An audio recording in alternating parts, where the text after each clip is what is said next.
Gooriilahan yar ee dhaddigga ahi waxa ay kooxda ku soo biirtay 2 bilood ka hor, da'deeduna waa 8 sano. Waxa ay muddada 2 bilood ah ay si aan gabasho lahayn ugu soo dhadhawaanaysaa hogaamiyaha kooxda. Waxa ay si maanta si toos ah u eegaysaa indhaha hogaamiyaha. Waxa muuqata in qaabka ay u eegayso hogaamiyaha in ay ka muuqato in ay rabto galmo, isla markaana ay baqanayso. Marba marka ka dambaysa waxa sii yaraanaysa cabsidii ku jirtay gooriilahan dhaddigga ah.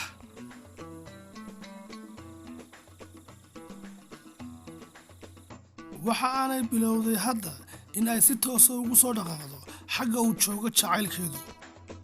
Waxase muuqata in hogaamiyuhu aanu aad u xiisaynayn gabadhan aadka u danaynaysa, maadaama oo ay kooxda ku jiraan dhaddig kale oo isaga aad u xiisaynaya. Ugu dambayn waxa ay ku qancisay in uu xaggeeda u soo kaco, waanu u galmooday. Xilliga ay dhacaysa hawshani waa xilliga ay calool geli jireen jiilka cusub ee dhalanaya, kuwaasoo dhaxli doona dhulkan quruxda badan.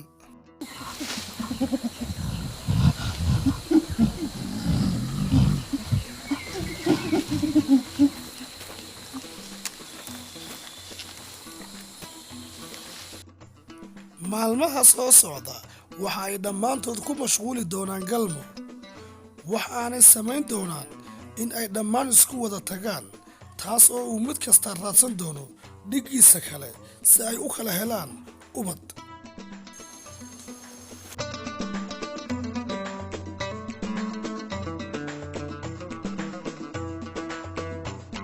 Waxa xiise gaara u samaynaysa sheekadan in gooriilihii la jeclaaday uu maanta isagu wax jecel yahay, mana awoodo inuu joogo goob aanay joogin gabadhan 2 bilood ka hor ku soo biirtay qoyska.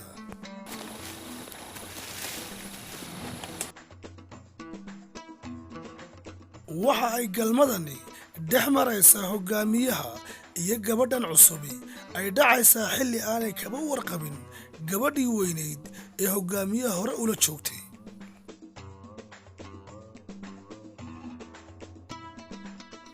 Hadda waxa ay dareemeen in lala joogo, laakiin hogaamiyuhu taa dan kama laha.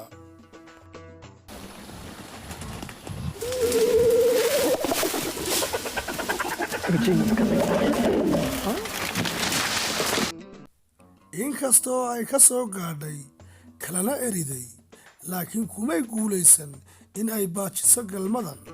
Waxaana muuqata inaanay hadda kadib ahaanayn boqoradda hogaamiyaha.